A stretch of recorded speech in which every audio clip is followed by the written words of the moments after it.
Hey guys, how's it going? Hope you're doing well. My name is Crown, and today I'm going to read you some very interesting stories that I hope that you're gonna love. And now, without further ado, let's go!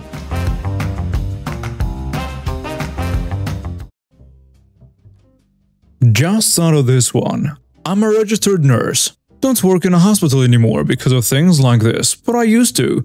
This was a few years ago pre-COVID, but it's no better now. Hospital policy is if you had 3 incidents of call-offs in a 12-month period, you get counseling. Well, be written up. So one time I was sick, took a day off, planned to be off the next day, but they whined how short they were, begged me to come in, so I gave in and went miserable. That made me worse, so I called off again the 3rd day. What I did not realize is that this caused 2 instances. If I'd stayed off and not came and helped the middle day, it would have been counted as 1. I was called in by the director and informed if I called out again, I will be written up. I was still technically on probation, so didn't want that. A month or 2 later, the whole family, 4 kids, husband and I, got food poisoning from a restaurant. It was so bad we were all sleeping on the bathroom floors. One often on the toilet, another puking in a trash can. You get the horrid picture. I tried calling in and somehow talked to the director that night, but was reminded of what would happen. So all night we were sick. I got no sleep because when I wasn't puking, kids were. Puke everywhere. When the morning came, I went to work. I proceeded to throw up at the nurse's station, attempting to pass meds and having run out of room to the bathroom. Charge nurse was like that. Charge nurse was like, "Why are you here?" I told her. And she was ticked. I didn't just call in because she now had to find someone to come in and take my patients. God forbid she took over my patients until relief arrived. I couldn't leave until a relief nurse came to work. Took almost 2 hours. In the meantime, I had to do my job in between bathroom runs and throwing up in trash cans because I couldn't make it to the bathroom. Being sent home rather than calling off meant I didn't get counseling though. Ended up being off a couple days. Oh, and my husband worked night shift on the same floor. They didn't bat an eye when he called in for that night after having experienced my grossiness. This happened at my workplace. For backstory, a coworker of mine, Amber, has been dating a bylaw officer, Greg, in the city where I live. When he takes his lunch break, he usually comes by to chat her up if she's on shift. Other than that, we don't get a lot of law enforcement out to our area of town very often. It is a normal day. I am gathering up shopping carts in the parking lot. At our store, the area directly in front of the store is designated as a fire zone. There is a yellow markings painted on the road surface denoting where the zone is, coupled with signs all along our storefront saying that it's a fire zone and there is to be no parking or even stopping within it, and it's well away from any legitimate parking spots. Despite the markings though and the signs, people still like to park there, usually just to grab a few things. Sometimes one person will park there and their partner will hop out to go shopping. Every time I'm out there grabbing buggies, I always walk over and tell them, "Hey, look, this is a fire zone. If the bylaw officer swings by, you could get a fine or towed." Most people look at me like they expected me to pull a tow truck out of my back pocket and nail them right then and there. I usually have to follow up with, "I'm just letting you know in case you didn't. If you want to park there, I'm not going to stop you. But it's your own fault if the bylaw shows up." This is usually enough for most people to thank me for my diligence, park there anyway, and go inside. The odd person will snark back at me along the lines of, "What? Do you think I'm an idiot? I know where I parked." And I just have to apologize over and over until they walk away. Today was different. This beat-up old Ford comes in hard and almost squeals to a stop in the fire zone. I just happened to be passing by with carts, thankfully on the sidewalk. I don't want to imagine what might have happened otherwise. And I get his attention. He's easily north of 65 and probably enjoying his 70s. He's got a friar tuck haircut and whatever the male equivalent of resting witch face is. I can already tell, even as I'm opening my mouth, that is probably a bad idea. It was just a force of habit at this point. Excuse me, sir. This is a fire zone you parked in. If the bylaw comes by while you're inside, you could get fined or towed. He scowls at me. So? Bylaw never shows up. What do you think you are, huh? The grocery police? I'm already adopting the customer service apology face. No, sir. I'm not trying to tell you what to do. I was just… He cuts me off. You're right. You aren't telling me what to do. I've been driving a car since you were a disappointing rut for your mother on prom night. I'll park anywhere I please, and you are going to do nothing about it. Me trying again? Sir, I was only trying to tell you that. Cutting me off again. He gets right in my face with a finger. You don't tell me anything. I tell you what, and you get out of my face and go do your worthless minimum wage job for the rest of your miserable, worthless life. Ouch. All I can reply with is, yes, sir. He puffs out his chest, glares at me, and goes inside. I look up as he's leaving, and who do I spot pulling in but Greg? I see his bylaw vehicle. I look at the truck, and I smile. I practically sprint to him. He sees me coming. Hey, how's your day? Terrible, I replied, but hopefully it's about to get a whole lot better. Why is that? I point to the beat-up Ford. This old guy just tore me a new one for trying to tell him he's parked in a fire zone. You mind giving him some karma? Greg grins. He loves sticking it to bullies. I can do that. He grabs his ticket book and heads over. It was hilarious. He started writing the ticket while I went about my business. The old guy takes his sweet time getting back out the store, and he shows up just in time to see Greg slip the ticket under his wiper. I was inside the store at the time, so I didn't get to hear it all, but the old man was screaming and cursing at the top of his lungs as Greg, who was responding to him in a composed manner, calmly explained the ticket process. He spoke to the guy for a few minutes, then went inside to see Amber. On his way in, I pass him by and I say, "Whatever you drink, let me know, and I'll have a case of it waiting for you in the cooler next week." He just laughed, shook his head, and went inside. It wasn't much, just around $150 fine, but it felt so good. I will try to keep this story as short as possible. Here it is. The conversation didn't happen in English, so if it seems strange, it's just bad interpretation on my part. This happened to me earlier today. I was walking my dog at a park near my house when a woman, the entitled mother of the story, and her son, who was probably around 10 years old, came up to me. As soon as they approached me, the kid started running towards my dog and started petting him very aggressively. And the mom did not say a word. I don't typically mind when people try to pet my dog. He's a beautiful English bulldog, so he gets a fair share of attention, especially from kids. But this kid came running at my dog without my permission and started almost squeezing him. Because of that, combined with the fact that because of COVID, I don't feel comfortable letting a stranger's hand touch my dog.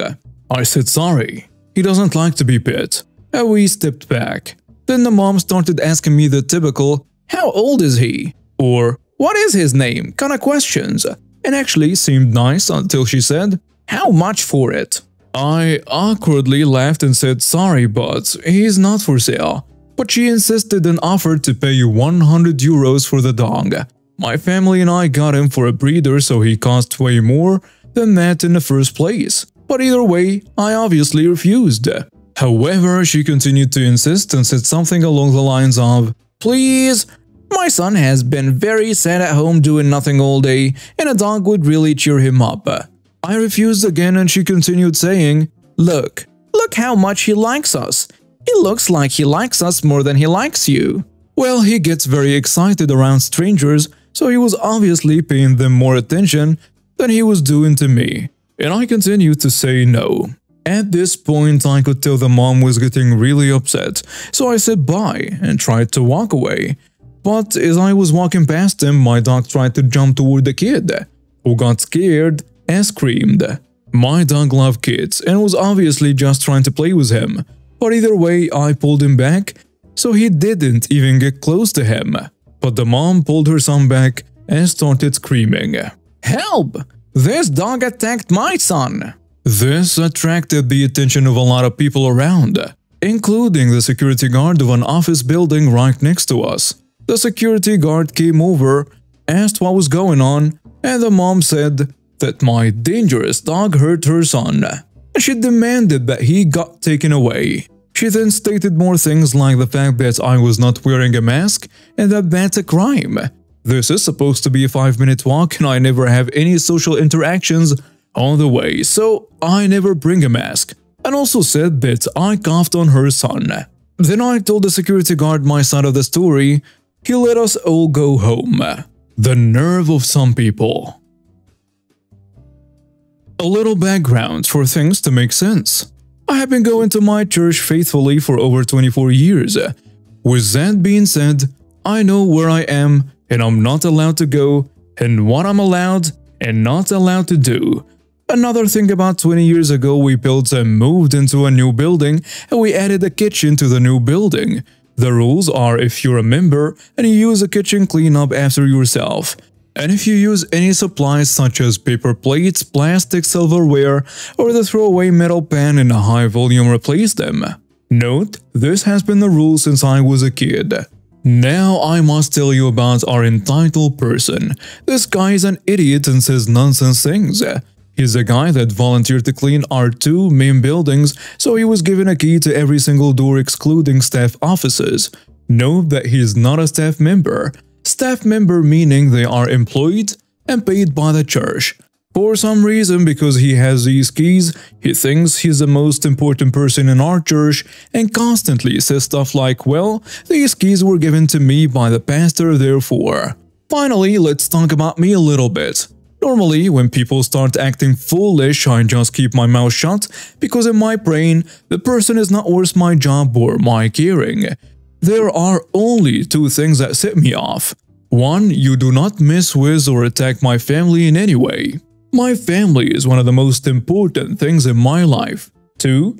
You do not mess with or attack my friends. My friends are my family, therefore, we circle back to number 1. Now that that's out of the way, onto the story. One Sunday morning, I visited my girlfriend's church in another city. After church, I stopped and grabbed a pizza for me. My mom, my sister, and my nephew, on the way back to our church, we stayed all day since I helped set things up in between services. I realized I forgot to grab plates at the pizza joint, so I decided to wait till I got to the church and I'll get plates there, since the reason stated above. I parked, walked in, put the pizza in the dining area where my mom, sister, and nephew were, and went to the kitchen. And as I was walking up, the entitled guy of our story was walking out of the kitchen. I ran to catch the door but did not get there in time. Then the following conversation happened.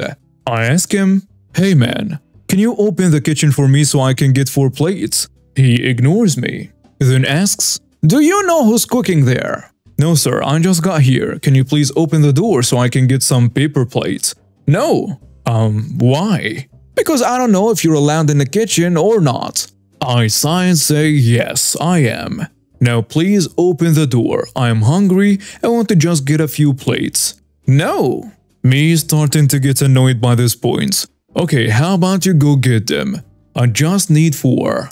"No, you'll have to call the pastor assistant and make sure you're allowed to take plates from the kitchen." I thought I said under my breath, "You're such an idiot," but apparently it came out louder than I meant it to. I walked across the dining area and told mom and sister that this jerk refused to let me in the kitchen to get plates. My mom, looking confused, asked why. I tell her the whole story and she tells me to go to her office. She is our bus ministry secretary, and grab some from her desk. I'm thinking this whole jerk thing is behind me and I'm about to eat my very greasy pizza in peace. Nope, wrong. I walk into my mom's office, which is behind a door, and you need a code to open. This is also where our treasurer's office is as well, thus the need for the coded door. And as I'm looking for the plates, he shows up and opens the little glass window that separates my mom's office to the foyer of the building. "What are you doing in there? And why are you rummaging around that desk, huh? I'm not even allowed in there." "Well, it's my mom's office. She gave me permission to come in." "You have an attitude." Me completely done with this guy. And you're the biggest idiot I have ever seen in my life. I wouldn't have had to go in here if you had just opened the door to the kitchen. The pastor gave me the keys. Me, now so angry I'm seeing red. No one cares about you having keys. If I was pastor, I wouldn't have given you the keys, you big-headed idiot. I am calling the pastor's assistant right now, and we will see what he says. Whatever, idiot. Goodbye. I kept looking for the plates with no success. I walked back in the dining area and told my mom I couldn't find any. Not having anything else, we used some coffee filters that we'd replace later. As we're eating our pizza minding our own business, when who should walk through the door that leads from the kitchen to the dining area? If you guessed the jerk, then you must have read stories from this sub before. I just got off the phone with the pastor's assistant. Okay, I don't care. He'll set you straight. We have a meeting with him tonight. Me starting to get angry again. Again, you dumb idiot. I don't care. Just leave me alone. I'll tell him you said that too. You won't be doing any mysteries after this. I stood up, threw my trash away and walked out. As soon as I left the room, I heard them start yelling at my mom. And I froze and listened. You need to teach your son how to talk to. I cut him off. Mom cuts him off. Hey, don't bring me into this.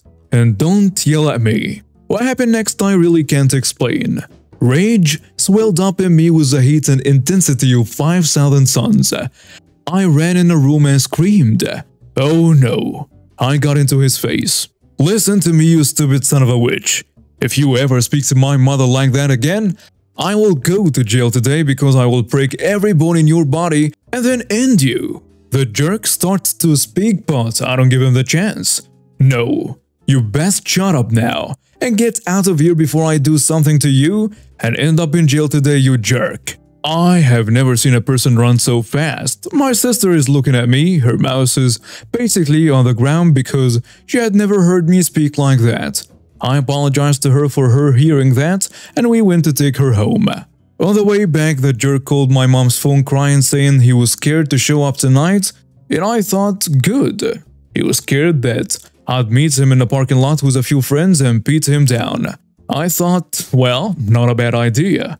I wish I knew some people. Mom tells him, you have nothing to worry about, OP is not like that. By the time tonight rolls around, he'll be over it. That jerk's still crying. I don't understand why he acted like that. I've never seen him do that. Well, you would not leave him alone.